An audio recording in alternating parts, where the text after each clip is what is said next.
Okay. I like your necklace. Thank you. Yeah, cute outfit. Thanks. All right, we're going to get going.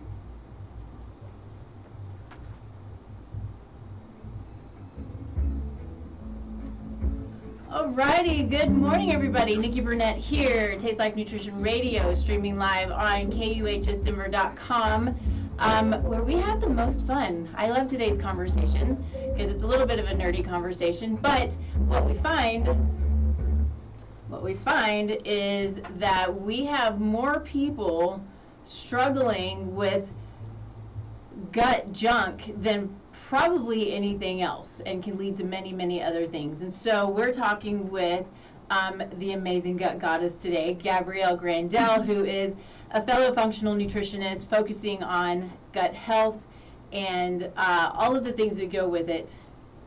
Up, and up. And this one? Okay. 4 years, whatever it's been of doing this show, and I'm still working on getting all my stuff right. All right. Anyway, so, sorry. I'm looking at some of my videos, and they're not quite right, but it's too late, so I'm not going to try to fix everything at this point. It's what happens when we run late. Anyway, so Gabrielle is a great friend. I'm super excited to have her on. She's been on with us before. So thanks for being here. Sorry, I'm a little discombobulated. It happens. I think probably every time I start the show, I get a little discombobulated.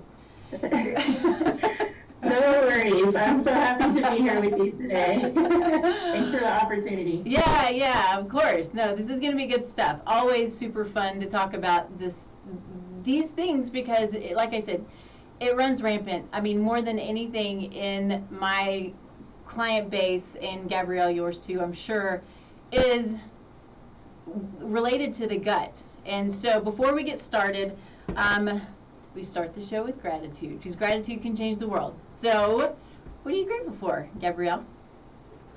I am grateful for my health and the opportunity to walk in my purpose and serve others and serve myself.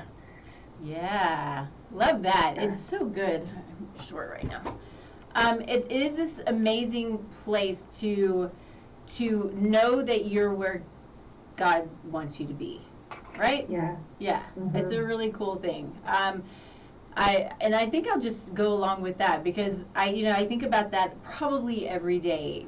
Growing up, and through probably the first half of my younger life, I had no idea. I was working, I was doing stuff, right? But I was like, what am I doing? I really don't know what I'm doing. Yeah, what am I doing? Why am I doing it? Especially when I was doing things that I didn't want to do, because that sucks, and it just made me angry.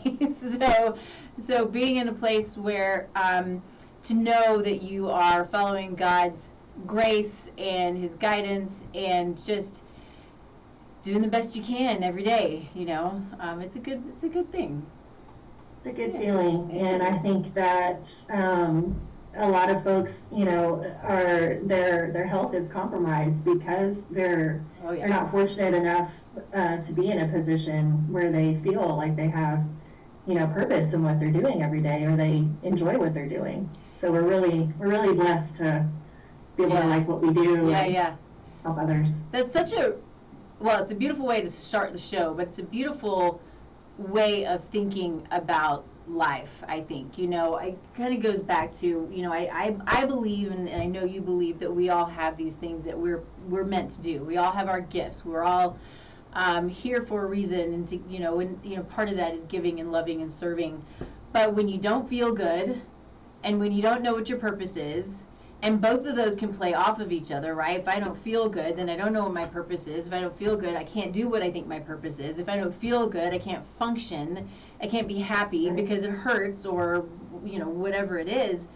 There's so much wrapped up into feeling good every day so you can do what you're put here to do, right? Yes, totally. Yeah. So I think I want to just do a super brief intro of, who you are and what you do. You know, I already said it, but if there's anything that you want to add to that, just, you know, and then who you serve, really. Who are your favorite people to serve? Yeah. So my degree is in dietetics, and that's kind of how I started off in clinical nutrition and learning the food guide pyramid at that time. And let's talk about that a little bit. Yeah, I know. Go ahead. So, you know, I worked in the hospital for several years, and I just started to understand how it was really a situation of, you know, overconsumption, malnutrition. I didn't have any time either to spend with the people in the hospital. And so if you don't have time to spend with anybody, how are you really going to know their story and what's really going on? How can you really help and serve them? And I came across functional medicine, and that was in 2012, and thought, wow, this is actually really what I signed up for. This is what's really gonna make a difference when we think about what's going on with people every day. What are they doing every day?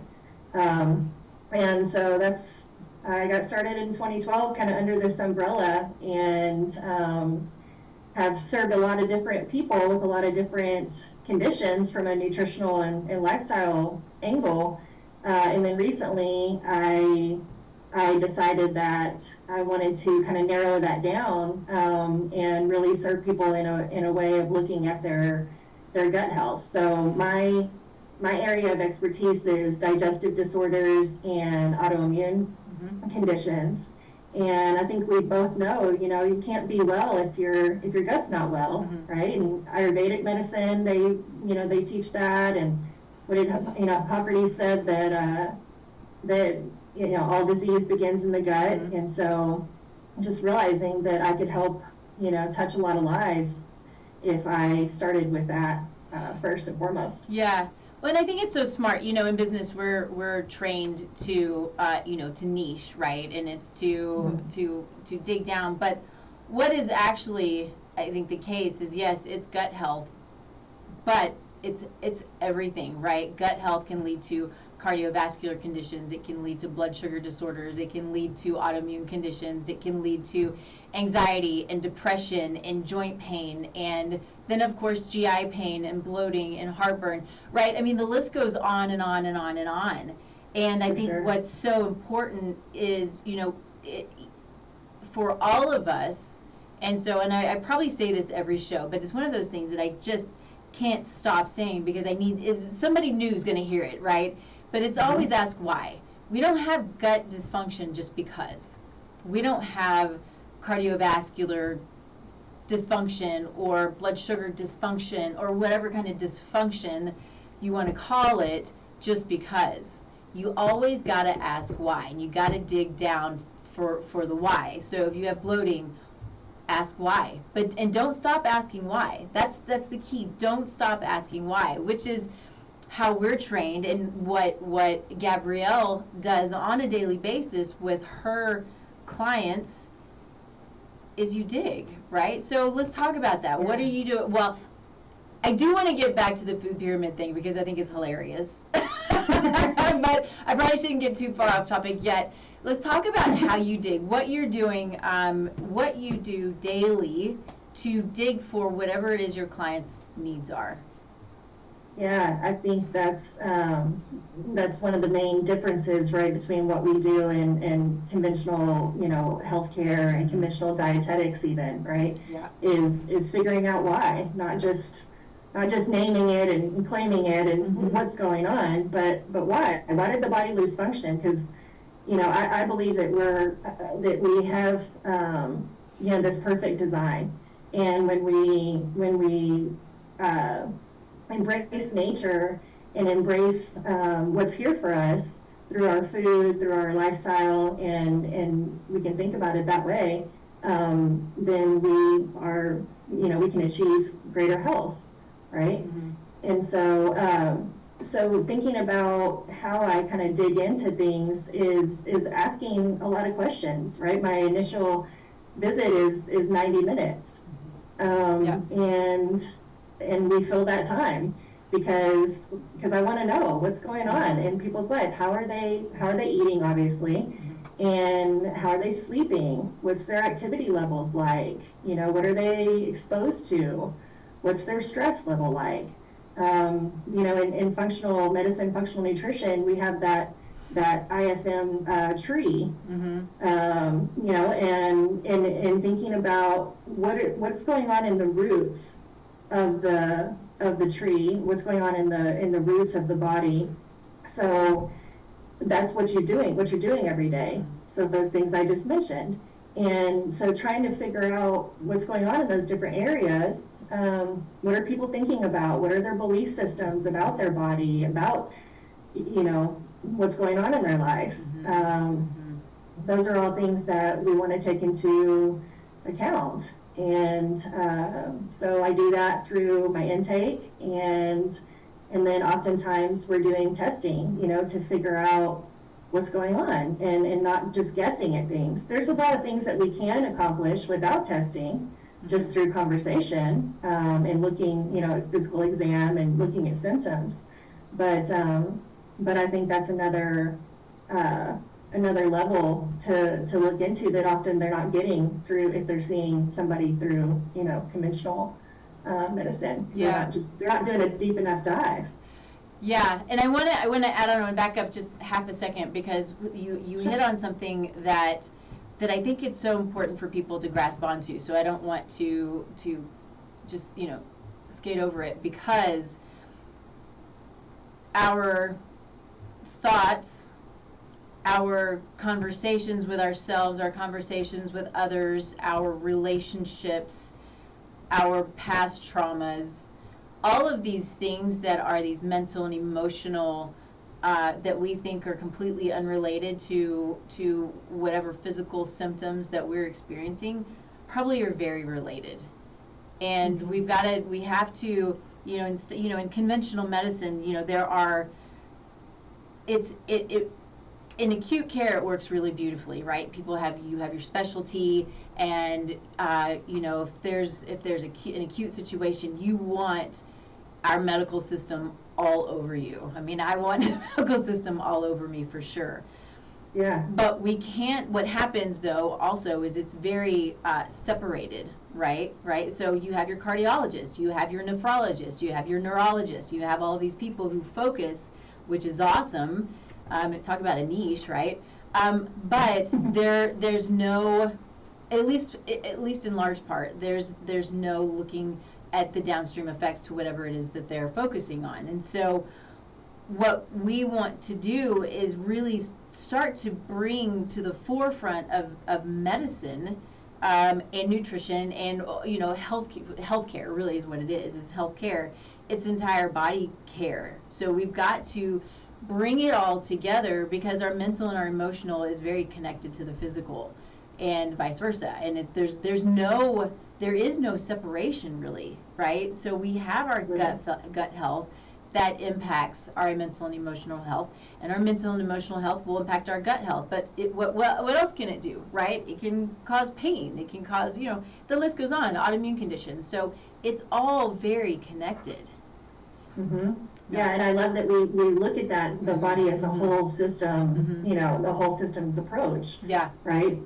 Like you were saying, I kind of mentioned the tree earlier, but I just kind of want to expound on that. Please, like, yeah, those different specialty areas like cardiology or gastroenterology or whatever it is kind of like just watering the leaves of the dead tree, right? It's looking at those, you know, it doesn't look at it as an interconnected organism. Right. But when you look at the roots, it's like looking at the roots of what we're doing. It's looking at our soil, which, you know, a lot of people compare the gut microbiome to a garden. Yeah.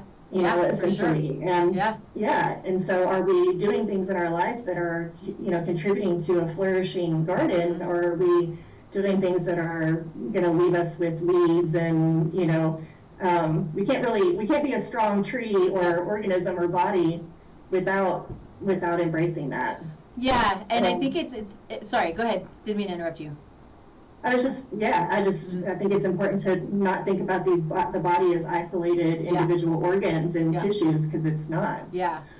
I love that, because yes, we have, if, I'm a gardener. I think you're a gardener. I love to dig in the dirt, and I love seeing worms. People are grossed out by worms. I'm like, the more worms I see, the happier I am. But there are also the microbes that we can't see. Yeah, it's a really good sign, right? And you can just dig in it, and it's soft, and it's moist, and it's amazing. And we have our microbiome is, essentially that dirt. The dirt is full of microbes, and if it's not full of microbes, it's not alive. Our gut, our skin, for women, our vagina, our oral microbiome, right, our mouth, all of this, everything is covered in these, what are supposed to be these beneficial microbes. Now that can obviously get out of whack, and we'll dig into that some, but we have to have, our mental and our emotional health, our physical health is all based on the bugs that are on and in our body. It's fascinating stuff, and they communicate. They literally communicate, so we've got the vagus nerve, which connects our brain and our gut, and our microbes communicate with our brain via our vagus nerve. It's just the most fun.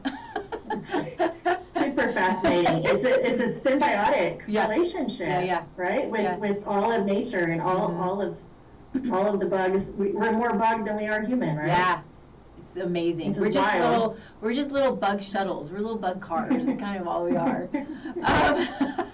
So let's talk about labs. I think just because I don't want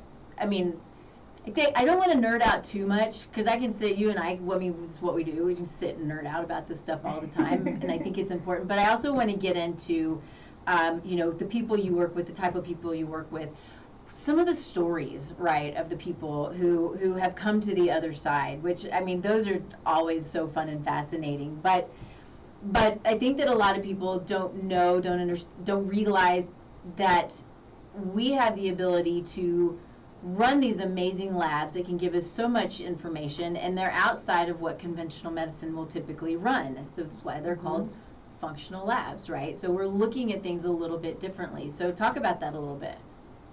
Yeah.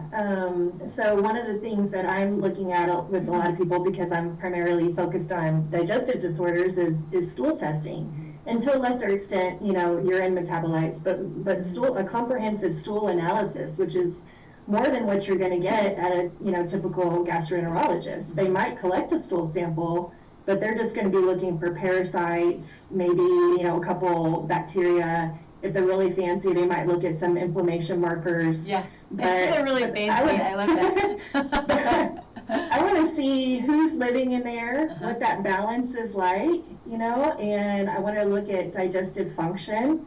So how are the organs, how's your pancreas and liver and gallbladder and all that, contributing? Because if you can't break your food down, not only does that create symptoms, but then that's, creates malnourishment, which then leads to other diseases and other symptoms. So looking at that, I often will look at a metabolic panel, looking at liver and kidney function, which is something that they do in traditional medicine too. Not usually to the extent, though. Not always, yeah. Not usually to the extent, and they look at the ranges differently. Correct. Yeah, exactly. Yeah. So we're looking at it from a proactive, standpoint, whereas in conventional healthcare, they're letting those lab values, get super high before they acknowledge anything and flag it. It's not optimal, right? And I'm sorry, I keep interrupting you, but I can't. But it's not optimal, and you're different than I am, and we want to optimize, right? We don't want to just get by. We want to optimize. Exactly. Yeah, and that's one of the other beautiful aspects of what we do under this umbrella is create health. Mm-hmm. It's not just the absence of disease, right? It's how can we create optimal health that we all deserve to have and feel good, so we can live our purpose and serve others, right? Yeah. So I'll do that lab often. Some other kind of functional labs, because I'll use traditional labs too, like thyroid panel and vitamin D and stuff like that. Although I will say that thyroid doesn't often get covered to the extent that it should, either from a primary care. Yeah. Or even by an endocrinologist. It's true. You know? It's true. They'll test 1, 2, 3 markers. I think I've seen maybe 4. It's a rare day that they'll test all 9, 10 markers. Yeah. And it really tells you what's going on with the function of the thyroid. You know, they're just kind of looking at what do we need to do to, and then a lot of times it's a prescription that's given, and it's just addressing those, whereas we know that nutrition and lifestyle plays such a huge factor in the conversion, you know, to the active thyroid hormone. Yeah. But other functional testing would be like, you know, food sensitivities, and, you know, looking at things like environmental toxins. So whether that be things like, you know, plastics or glyphosate or even mycotoxins. What is glyphosate? Gotta say what glyphosate is. Glyphosate is the most popular herbicide. It's also known as Roundup. Yeah. It's a herbicide pesticide that they spray on all of our food, and I mean they found it in cord blood. You know, they found it. It's present in all of us, unfortunately, no matter how, you know, careful we can be, because it's so ubiquitous. It's exactly everywhere. what I was going to say. It literally is everywhere. You can eat as organic as you possibly can, and it's heartbreaking because, you know, a lot of people work really hard to avoid this cancer-causing chemical, and it is everywhere. And so a quick note on that, the thing that I think is so important to keep in mind, you know, we talk about, it's a little off topic, but I can't help it. We talk about, you know, like yearly or, you know, biannual or quarterly detoxes. Detox daily. We have to support our detoxification daily. It's so important. Absolutely. Yeah. Yeah, and how much is that influencing the microbes, right, in and on us? And then, because we are so bombarded by all of these toxins, never were we like that in history, right? This is like, there's such high levels of toxins everywhere, including glyphosate, that we burn through our nutrients too, you know, so there's a lot of malnourishment, and anyway. So yeah, I don't say it. We don't say it to be overwhelming or scared. It's like, oh, am I doomed because I'm not eating? You know, look at these guys. They probably pay really close attention to what they're eating and stuff like that, and they still, you know, find it in themselves. But the point of all this is just to share, you know, and bring awareness to the situation. And yes, we can only control so much of that because it is so ubiquitous. But to your point, what can we do to detox? And the primary way we want to detox is through our bowels. You know, we want to be pooping every day. Every day. Right? And every day. Folks are like, they don't realize that. You know, it's normal in their world to go a couple days without. You know, and so I just want to add on to that just real quick, because there are a lot of people, and I hear this all the time, and we hear this all the time, that they're told, well, everybody's different and it's okay if you don't go every couple of days because you are who you are, which I agree with, you're who you are, but you are supposed to go, I think ideally we go after every time we eat, we go to the bathroom.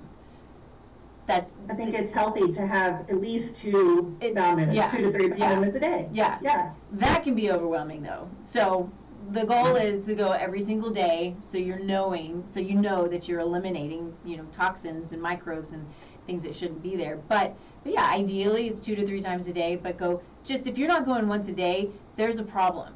That's a huge flag, huge red flag, big alarm signal right there. And so something needs to be done about that for sure. Absolutely. Yeah. Let's do this. Let's talk about some of the things that can, let's see, what time is it? That can create dysfunction that you see in practice a lot. Well, I mean, I think about our diet, you know, first and foremost, the standard American diet, right? We call it SAD for short because it's so void sad. and it's sad, it's void in nutrition, you know, but it's also literally making people sad because of that connection, that, you know, back and forth connection with the gut and the brain. So, yeah, I mean, we just have so much, you know, sugar and you know, chemicals in our food, genetically modified foods, emulsifiers, you know, artificial sweeteners, fried, food. It's just, there's a lot that, What's we got frozen. Well, I see you. We see you. Okay, I can see you now. Okay. So yeah, so those are, a lot of things from our diet that that are really commonplace in this culture. Alcohol, and then those other things we were talking about, like the environmental factors that are hard to avoid, but we can think about what's going on in our water. Purifying our water, purifying our air in our homes. What are we putting on our body? Personal care products, cleaning products. All of those things create dysfunction, and that's what functional medicine and functional nutrition comes in to figure out how can we restore the function. Yeah.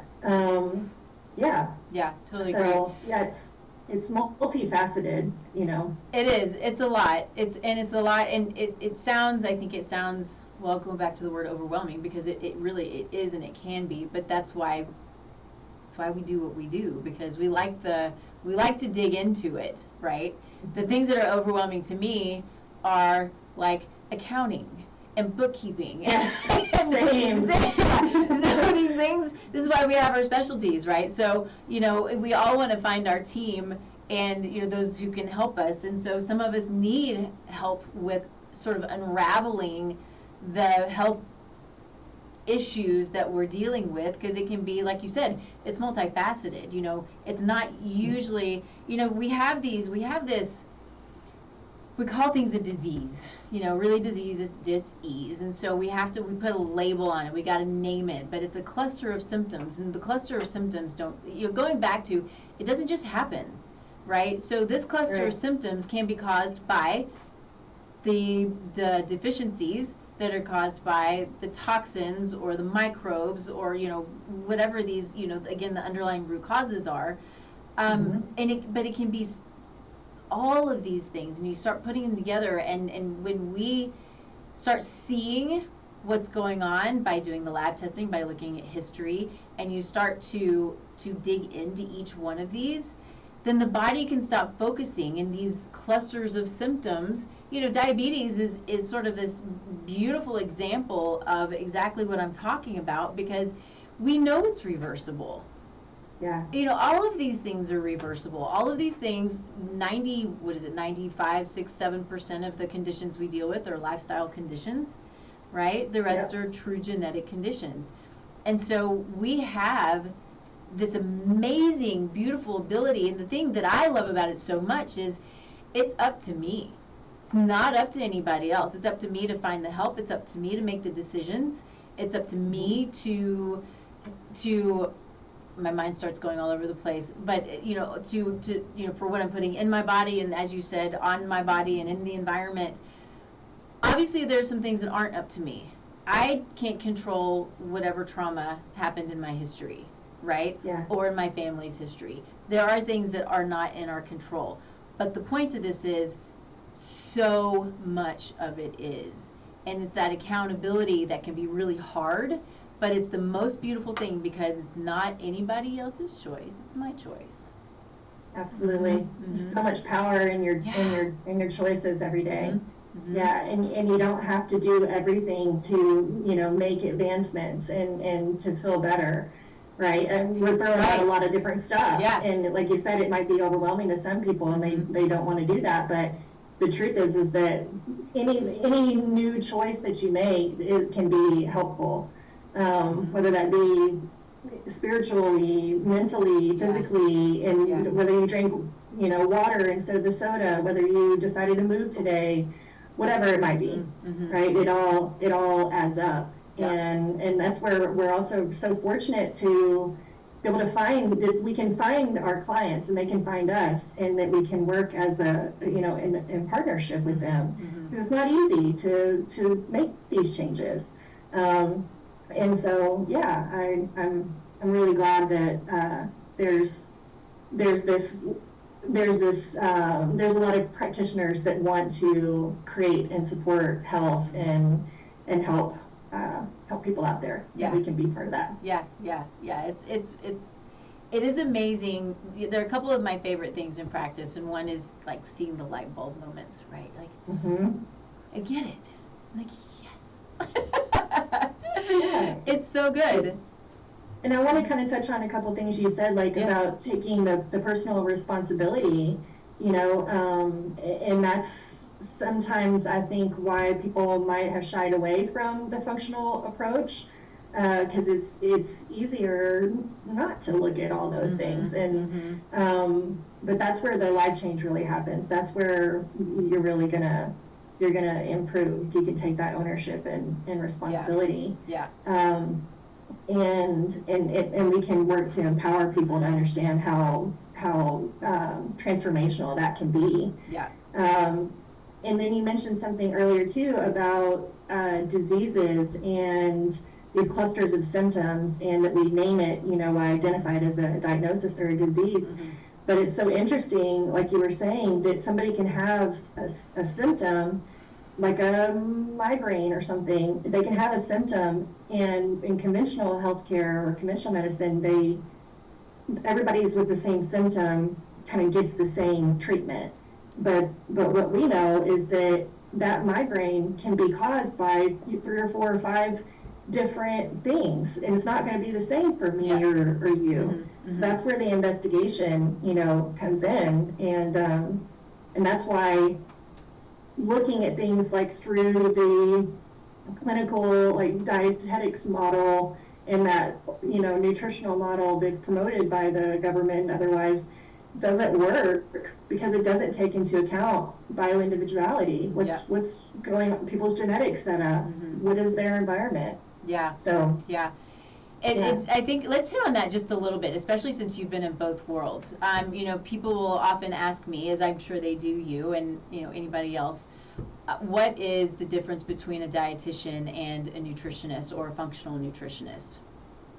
Yeah, I just like to talk about how in functional nutrition, it is just like what I was saying. It's trying to figure out why that person lost function, and what created those symptoms. And in the dietetics model, I think so that is really funded by big agriculture, big food, big pharma. Like, they're putting into place the things that dietitians are learning, like,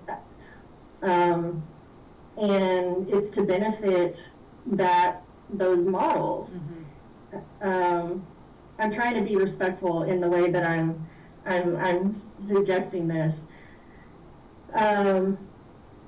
And with functional nutrition, it's actually understanding how can we play to the strengths of the person, how can we understand what it is specifically that's going on for them, like that bioindividuality that I was referencing, because in the dietetics model, you know, it's about these certain servings of this particular kind of food and this kind of calorie count, and, you know, the RDAs, like the recommended dietary allowances, haven't been looked at in, you know, however long, but we're still promoting that to every single person, you know, in this particular age range, or if you're a female with this particular age range, this is what you're supposed to be doing, and that's not accurate. That doesn't help anyone. It's mad. So I think a great example of what you're saying is, getting back to it, is the food pyramid, which is a little, it's not as big a deal these days as it used to be. It's now My Plate, which is still, you know, trash, but we still see, I believe anyway, it's not like I've looked like at what is that? What's that grain cracker that has the food pyramid on it? It's a wheat thin. Wheat thin. So, oh my goodness. So yeah, the wheat thin box, because it's wheat and it's a grain, and because the food pyramid, the thing that it tells us we're supposed to eat the most of is grains.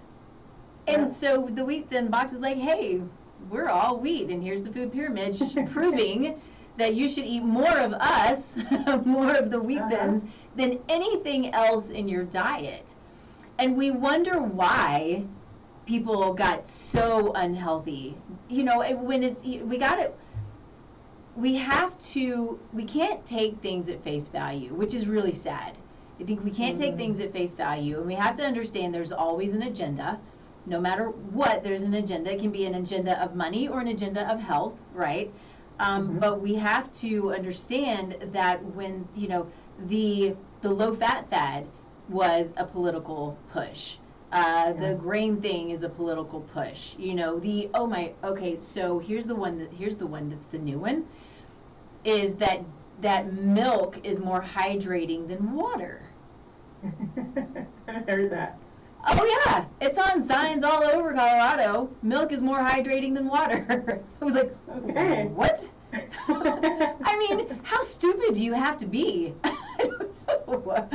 Show me the data, please. Anyway, yes. So there's so much that we have to, I mean, it's not what everybody wants to do. Some of us want to dig in. You know, I wanted to learn how to research. I wanted to learn, you know, before I went to nutrition school, it was, you hear, and this is how all of my clients are, this is how everybody is. How do you know what's right? I hear this is right, I hear this is right, I hear this is wrong, and I hear this is wrong, and it's all clashing.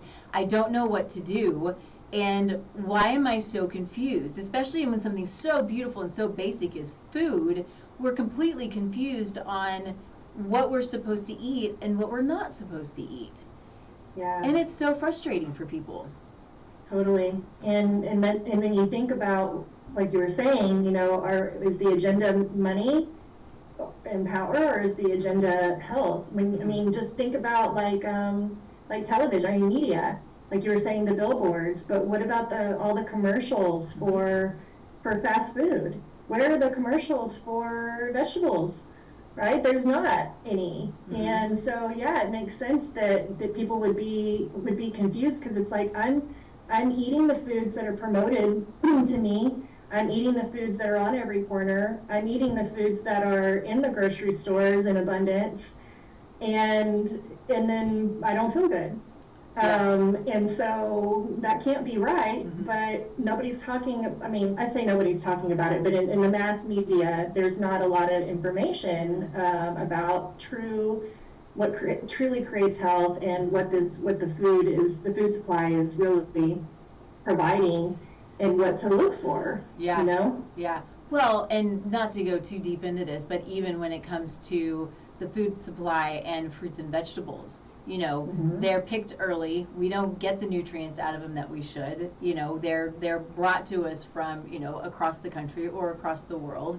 And so they are missing in nutrient density just for that reason. Doesn't mean we shouldn't eat them, but anyway, yeah, it's fascinating stuff. Yeah, totally.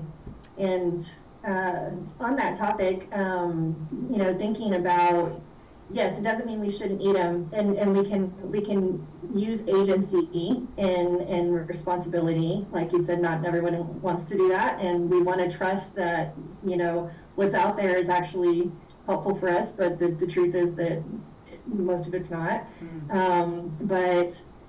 But yeah, eating in a way that feeds the gut microbiome, and feeds the tissues, and feeds the organs. And you know, there's a nonprofit coalition, the Environmental Working Group, right? That, just because I know that not everyone can eat organic all the time, and you know, that's definitely what we promote as much as you can. Yeah. But I was just thinking, just the other day, the new list for the Dirty Dozen and the Clean 15 came out for 2024. Okay. Just recently.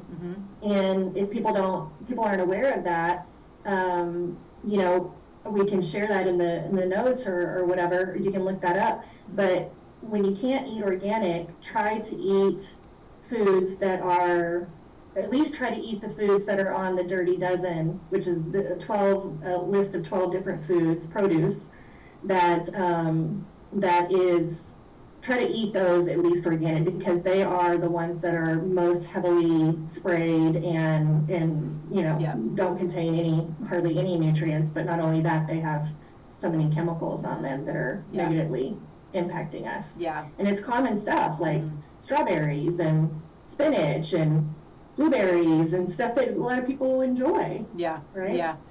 I think that it's important to point out, because there's this thought that if we don't buy organic, that we can still just bring our food home and just wash it. And so we've got to realize that the food that's grown in the soil is depleted. It's full of petroleum chemicals, and it has pesticides and herbicides in it. How do you think the plant grows, right? All of that stuff is in every cell of that plant, including the fruit that we eat. And so we have to remember, or the leaves or whatever it is, but we've got to remember that we can't just wash it off. It's part of it. And so the ones that are, the ones that are, least offensive are still offensive. And but you make a great point, and it's a really important point, that we can try to mitigate the best we can by eating those things that are less of an insult, right? Less of the pesticides and herbicides because I'm sure you hear that a lot. Like, I can't afford to eat the way that you're suggesting that I eat. So it's meeting people where they are and helping them understand you're still going to get some benefit from those fruits and vegetables, right? Yeah. But just try to be as smart as you can. Yeah, it's true. There also is, I can't help but to throw the point out there that we think about today when we're thinking about the money that we're spending, and I do this too, so I just putting it out there because this is what we all do. But we don't often think about next 10 years or the next 20 years. So what if I put a little bit more money into what I eat today and save me all of the money that I'm going to have to spend in doctor's visits and hospital bills and drugs and all of these things that will happen. I mean, it's going to happen. So we want to prolong not having to spend that money on this stuff that we don't want to spend the money on. I'd much rather spend it on food, That's right. Yeah, great point. What's that? They have a T-shirt, right? Pay the farmer now or pay the doctor later. Yeah, exactly. If you do invest just a few more dollars, even, just kind of looking at your budget, what are you really spending your money on, and does that help you in the long run and future generations and the planet and right? I mean, we gotta invest with our dollars. Yeah. I think that's the best investment you can make, is because you don't have your health. What do you really have? Well, that goes back to the beginning of the show, right? You don't feel good. You can't do what you're put here to do, and it's just miserable, right? Nobody wants to be miserable. It sucks. So let's do this. I want to make sure that we talk about some of the clients that you've worked with, some of the stories that you have, because those are my favorite things. I love stories. I love my stories with my clients. I've got some really fun ones. But stories, to me, it just brings it full circle, right? Yeah. I've got a couple that came to mind. One was this isn't necessarily gut health related, but one was a nurse practitioner, a woman that came to me. So she's been steeped in conventional medicine for many years, and she for 10 years had this tremor. And she went to a neurologist, she went to a cardiologist, she went to all the people. They did all the tests, right, and they can never find anything. And so they just diagnosed her with a benign essential tremor, right, which is just kind of code for like, I don't know what it is. So she comes to me because she had heard about functional medicine and functional nutrition, and she wanted to improve her gut health. She was having some symptoms there as well. But, when I was taking her history, she shared with me that for 10 years she's been on this beta blocker, which is, a lot of times used for anxiety and things. And that's what they gave her when they diagnosed her with this essential tremor. And so, sorry, she hadn't been on the beta blocker for all that time, but she had been dealing with that symptom for all that time, and then recently was put on a beta blocker. And it was causing even more symptoms. It wasn't helping. And so I thought, okay, well, I thought, when I think about neurological stuff and that kind of thing, I think about minerals, I think about B vitamins, and then we know that, you know, genetically, many people have that genetic setup where they don't do a good job with B vitamins, you know, for lack of a better way to explain it. Yeah. So we tested her for MTHFR to see whether or not that was, you know, a thing for her, and sure enough, she was homozygous. Which is a epigenetic variant.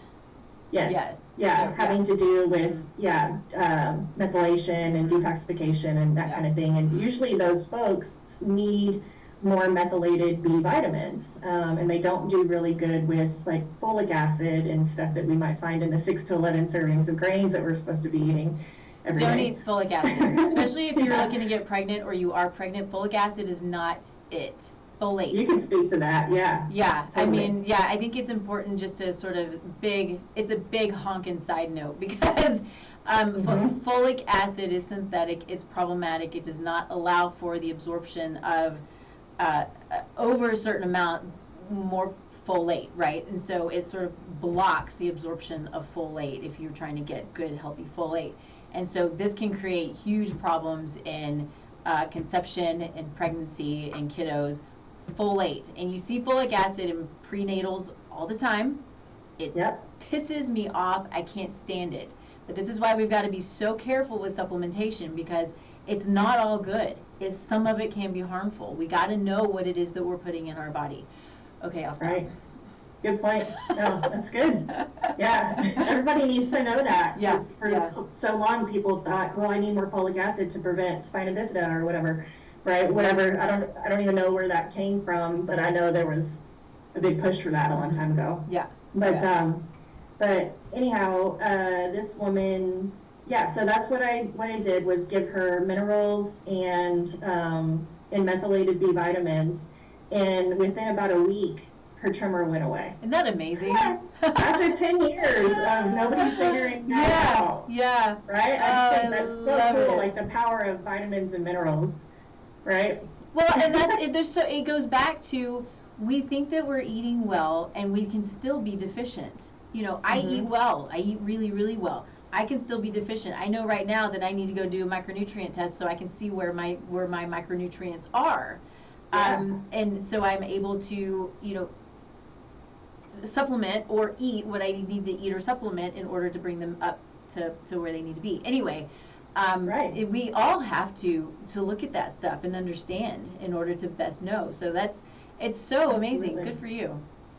Yeah, it's like she didn't come for that, you know, and it was something that functional nutrition was able to support that conventional was not. Yeah. So that was really awesome. I think about another guy who came to me for allergies. So he was having terrible allergies. He was having like a sinus infection almost every week. He was heavily reliant on his asthma inhaler, and his liver hurt. And so a lot of people, like physically hurt. And he didn't have any gut symptoms. Like he was pooping every day, no bloating, none of that. And, you know, we haven't talked about this at all, but, you know, the gut is the heart and soul of our immune system. And so a lot of people don't think about, when they have allergies and stuff like that, that if they actually would address what's going on in their gut, they can dramatically improve their immune function.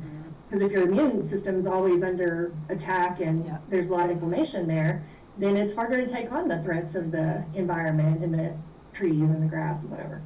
So that's something that I see happen a lot, is people's allergy type symptoms fade away as we work on the gut. But with this guy, so that was kind of his symptoms, and then he had actually gone to a ENT, an ear, nose, and throat doctor, and they were having him use soap in his nose. I had never heard of this before. Like actual like Johnson & Johnson baby soap in his nose. I thought I wanted meant to follow up with that doctor and try to see what is the rationale for that. Like, what am I missing here? But anyway, so obviously that wasn't helping. Wow. And his liver enzymes were elevated on his blood labs. And so I went ahead and did a gut microbiome test on him, and some food sensitivity tests. And even though, like I said, he wasn't presenting with any of those symptoms, I had a feeling that all of that was related to his immune system, of course. And so, yeah, within about a month, so we identified that he had several food sensitivities, namely gluten, dairy, some of the bigger players, and then a few others. But just helping him with his diet, and then I also gave him some glutathione, which is, super helpful for the liver, right? It's a master antioxidant. And gave him some of that. I stopped him from using the soap in his nose, and we did a saline rinse instead. I know. Can you believe it? And I used some other kind of herbal protocols and nutrient protocols with him. But within, a very short time, he didn't have to. He wasn't having the sinus infections. He wasn't having the allergies. And then over time of working together, he actually doesn't even use his asthma inhaler now. That slowly, started having less of a need for that. And then his liver stopped hurting, and then we checked his liver enzymes, and they had normalized. And just a miraculous transformation of something he'd been struggling with for a long time that wasn't like the classic picture of what you think about with gut health. Right. Yeah. That was really, really cool. So real quick, I just kind of want to jump in real quick, because I think that one of the things that I hear a lot with people are chronic sinus infections. And they think that that's just all it is. It's all just here. When I think more times than not, if not 98% of the time, it's going to be gut related. There's some kind of dysbiosis. There's some kind of imbalance. Whether it's, it can be parasitic. I'm going to put this out there because everybody hates to hear it, but you got to know it, is that worms are a problem. We have worms in our bodies.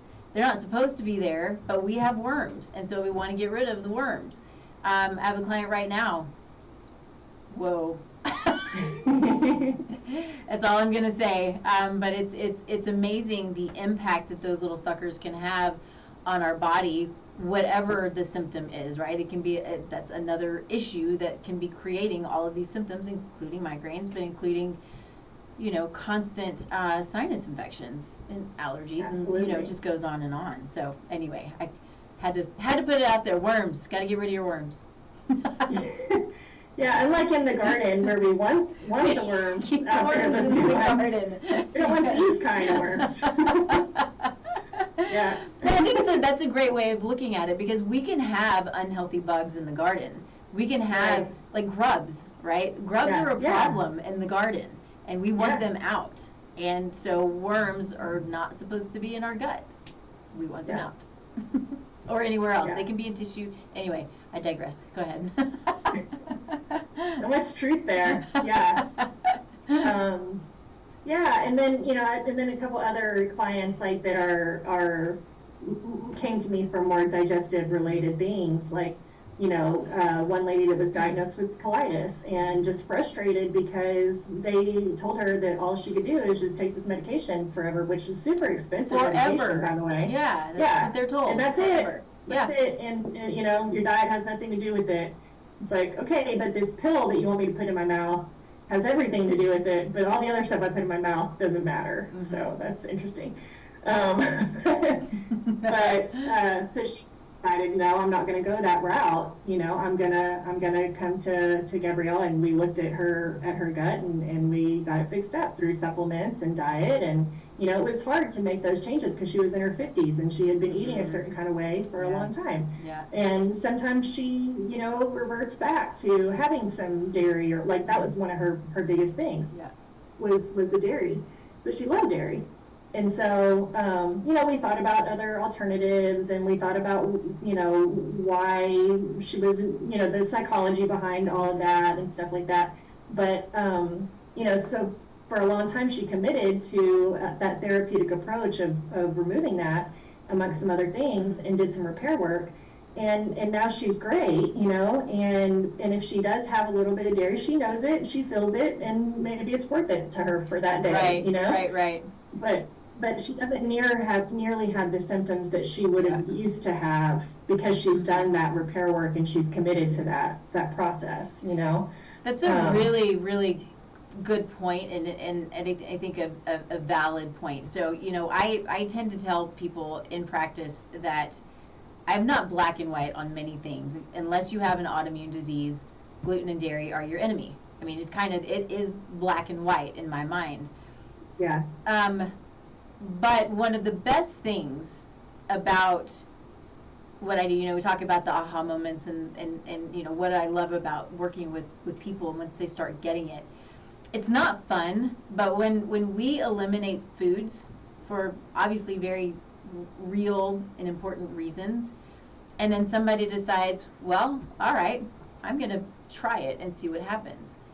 Mm-hmm. The best thing, it's not fun, but the best thing is for them to have the symptoms again and to revert. Yeah. Hopefully it's not too far, because that can happen too. It can take you back months if the condition is severe enough. But mm-hmm.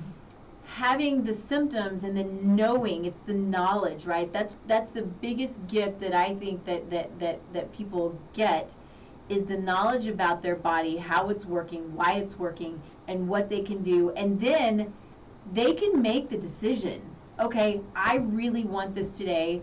I know it's going to hurt. I know it's going to suck, and I'm just going to do it because that's what I want to do. Or you make the decision not to.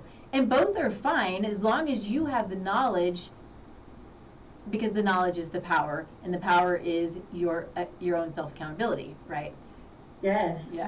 Yes. I mean, that's so good to have that experiment. When I was practicing earlier, I used to try to sort of talk them out of that, and mm-hmm. coach or guide them into, you don't want to feel bad, so you need to But over time, I've recognized exactly what you said, that people have to experience it for themselves. Like, I can talk all day about whatever I think or whatever I've read in the literature or whatever, but if they don't have that experience, mm-hmm.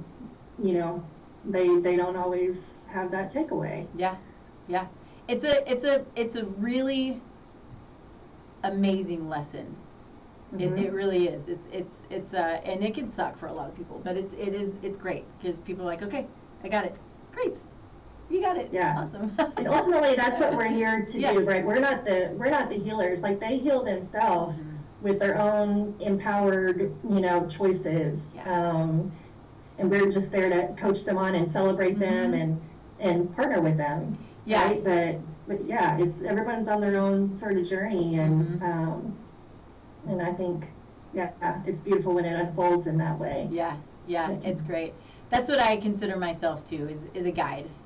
I'm the guide. I've got some knowledge, I got some stuff. It's the stuff that I like, but it's the guide and then the partner. Same thing. Working with people for as long as we work with people. It's months and months, and sometimes years. I have clients for years mm-hmm. and years, but it truly is a partnership to move through that journey. I mean, that's what we all need, is good partners who we can count on, Yes, community and relationships are so huge and critical to our overall health. Yeah.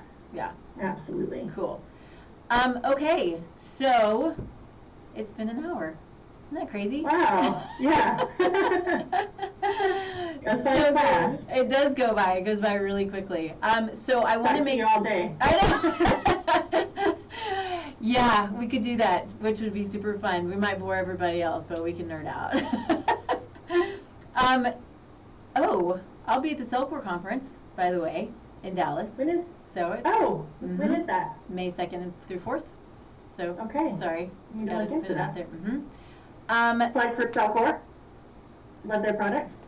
Yeah, I love them. Hey, Tanya. So she said, thank you, ladies. You're welcome. Glad you joined us. We have quite a few people watching. This is good. So, Oh, I want to make sure if there's anything that you want to add that you do, if there's anything that you wanted to say that you didn't get to say that's important. And then, of course, how people can find you. Yeah, so you can find me on my website, GabrielleGrandell.com, which is GabrielleGrandell.com, and that's my, those are my handles on all my channels, so Instagram and LinkedIn and YouTube, Facebook. All the places, yeah.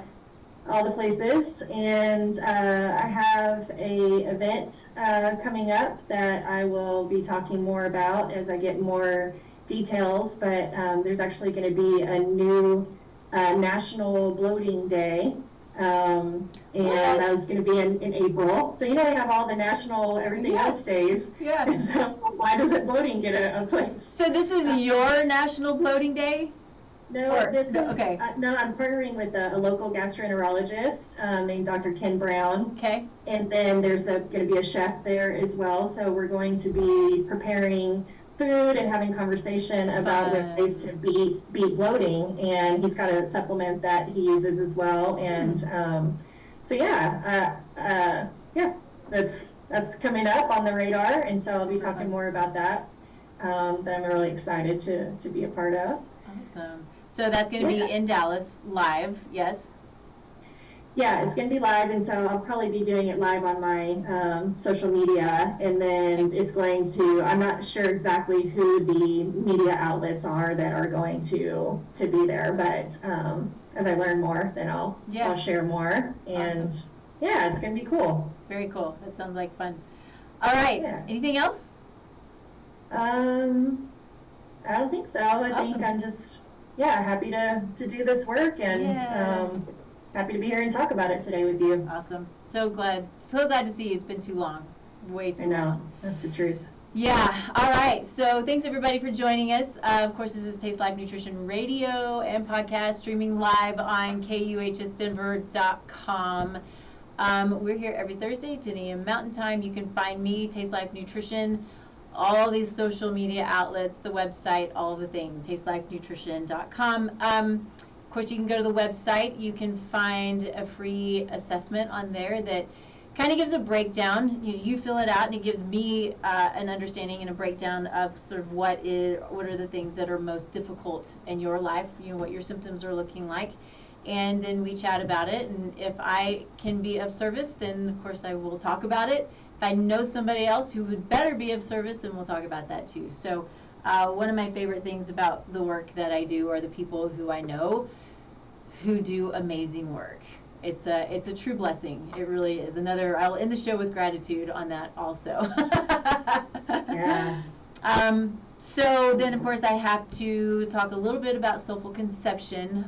You had talked, earlier in the show about generations and how what we do today can impact generations, and that really there is good, solid data behind epigenetics and how our choices today impact not only, if we're looking at conception, right? It's not only conception and pregnancy and delivery in that child, but it is great, great, great grandchildren for hundreds of years down the line. And that's can be a hard one to swallow sometimes, because that's a lot of responsibility, but we have to take it in and understand that it is our responsibility. And it's part of life and part of who we are. So I just think it's really fascinating and really beautiful. And yeah, I think I'll stop there. So as always, though, I know those of you who are watching and then beyond that, if there is anything that you want us to talk about, we're happy to talk about it. So let us know what we can do. And it's always good to be here, and it's so much fun. So thanks. We'll see you next week, Thursday, 10 a.m. Mountain Time. Stick with me, Gabrielle. Hold on. Bye, everybody. Bye, everyone. Did I say thank you for being here? I don't remember if I did. I don't think necessarily, but that was implied. Okay, good. Sorry. It was rude. I have. I mean, yeah, you talked about me